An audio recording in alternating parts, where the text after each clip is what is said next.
BJP के राष्ट्रीय अध्यक्ष जेपी नड्डा का कार्यकाल बढ़ाने की तैयारी है। सूत्रों के मुताबिक जेपी नड्डा का कार्यकाल 2024 तक बढ़ाया जा सकता है। 20 जनवरी 2023 को जेपी नड्डा का कार्यकाल खत्म हो रहा है। 20 जनवरी 2020 को उन्होंने बीजेपी के राष्ट्रीय अध्यक्ष का पद संभाला था। अब अगले आम चुनाव तक बीजेपी की कमान उनके ही हाथ में रह सकती है। अध्यक्ष पद पर एक्सटेंशन के खबरों के बीच जेपी नड्डा मिशन साउथ पर हैं। वो 2 दिनों के दौरे पर केरल पहुंचे हैं, जहां कई कार्यक्रमों में हिस्सा लेंगे। गुजरात चुनावों के बीच बीजेपी ने अपनी तैयारी तेज कर दी है। गृह मंत्री अमित शाह 2 दिनों के गुजरात दौरे पर पहुंचे हैं। उन्होंने अहमदाबाद में पूजा पाठ किया। उन्होंने कई दूसरे कार्यक्रमों में भी हिस्सा लिया। वो गांधीनगर में किसानों के कार्यक्रम में भी हिस्सा लेंगे। वहीं अमित शाह 30 सितंबर से 2 अक्टूबर तक जम्मू कश्मीर के दौरे पर रहेंगे। 1 अक्टूबर को उनकी राजौरी में जनसभा है और 2 अक्टूबर को बारामूला में रैली होगी। जम्मू कश्मीर के पूर्व मुख्यमंत्री गुलाम नबी आजाद ने अपनी नई पार्टी का ऐलान कर दिया है। उन्होंने अपनी नई पार्टी का नाम डेमोक्रेटिक आजाद पार्टी रखा है। जम्मू में प्रेस कॉन्फ्रेंस कर उन्होंने पार्टी के नाम का ऐलान किया। गुलाम नबी आजाद ने 26 अगस्त को कांग्रेस पार्टी से इस्तीफा दिया था।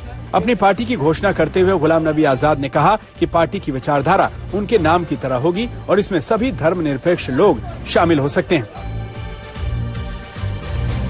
पीएम मोदी जापान यात्रा पर रवाना हो गए। प्रधानमंत्री जापान के पूर्व पीएम शिंजो आबे के राजकीय अंतिम संस्कार में हिस्सा लेंगे।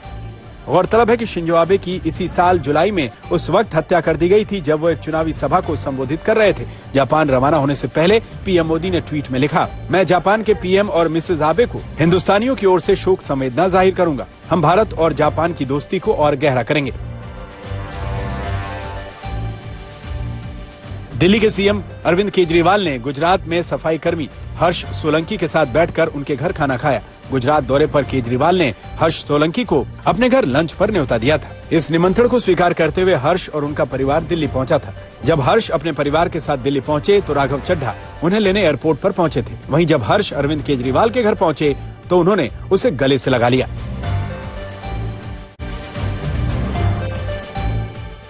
उत्तराखंड का चर्चित Ankita Bhandari case supreme court तक पहुंच गया है। उत्तराखंड के एक पत्रकार ने पटवारी सिस्टम पर सवाल उठाते हुए याचिका लगाई।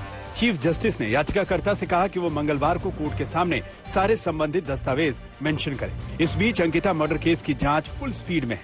फॉरेंसिक की टीम उस रिसोर्ट में सबूत तलाशने पहुंची जिसे बुलडोजर से गिराने की कोशिश की गई। उधर अंकिता भंडारी के घर नेताओं के पहुंचने का सिलसिला जारी है। खुफिया एजेंसियों से मिले इनपुट के आधार पर सूचना और प्रसारण मंत्रालय ने 10 यूट्यूब चैनल्स के 45 वीडियोस को ब्लॉक करने का निर्देश दिया है। केंद्र सरकार ने बताया कि ये चैनल अपने प्लेटफॉर्म से गलत सूचनाएं फैला रहे थे, जिसके बाद इन्हें बैन करने का फैसला किया गया। सूचना एवं प्रसारण मंत्री अनुराग ठाकुर ने सोमवार को ये जानकारी दी। जिन वीडियोस को प्रतिबंधित किया गया है उन्हें कुल मिलाकर 1 करोड़ 30 लाख बार देखा जा चुका है और इसमें दावा किया गया है कि सरकार ने कुछ समुदायों के धार्मिक अधिकार छीन लिए हैं। सुकेश चंद्रशेखर से जुड़े मनी लॉन्ड्रिंग केस में जैकलिन फर्नांडिस को बड़ी राहत मिली है। कोर्ट ने जैकलिन को अंतरिम जमानत दे दी है। इससे पहले 200 करोड़ के मनी लॉन्ड्रिंग मामले में जैकलिन फर्नांडिस वकीलों के ड्रेस में पटियाला हाउस कोर्ट में पेश हुई ताकि उन्हें कोई पहचान न सके। जैकलिन की जमानत याचिका को लेकर कोर्ट ने प्रवर्तन निदेशालय से जवाब मांगा है। अदालत ने कहा है कि जब तक इसका जवाब नहीं मिलता है तब तक उनकी रेगुलर बेल कोर्ट में पेंडिंग रहेगी। मामले की सुनवाई अब 22 अक्टूबर को होगी। 3 दिनों की लगातार बारिश के बाद दिल्ली एनसीआर को राहत मिली, लेकिन हरियाणा में भारी बरसात का दौर जारी है। हरियाणा के फतेहाबाद और यमुनानगर में जल जमाव की तस्वीरें सामने आई तो हथनीकुंड बैराज से पानी छोड़ने की वजह से दिल्ली में यमुना का जल स्तर बढ़ने लगा। उधर हिमाचल में हो रही बारिश की वजह से पठानकोट में पुल के ऊपर से पानी बह रहा है। उत्तराखंड में भारी बारिश की वजह से कई जगहों पर भूस्खलन की भी खबरें हैं। रूस के इजेवस्ट शहर के एक स्कूल में एक बंदूकधारी ने अंधाधुंध फायरिंग की, जिसमें अब तक 15 लोगों की मौत हो चुकी है, जबकि 24 घायल हैं। मारे गए लोगों में 11 छात्र हैं। इन सब की उम्र 11 साल से कम बताई जा रही है। इसके अलावा 2 स्कूल टीचर और 2 सिक्योरिटी गार्ड्स भी मारे गए हैं। मीडिया रिपोर्ट्स के मुताबिक स्कूल शुरू होने के ठीक बाद एक अनजान शख्स गन लेकर स्कूल में घुसा और बच्चों पर फायरिंग करनी शुरू कर दी।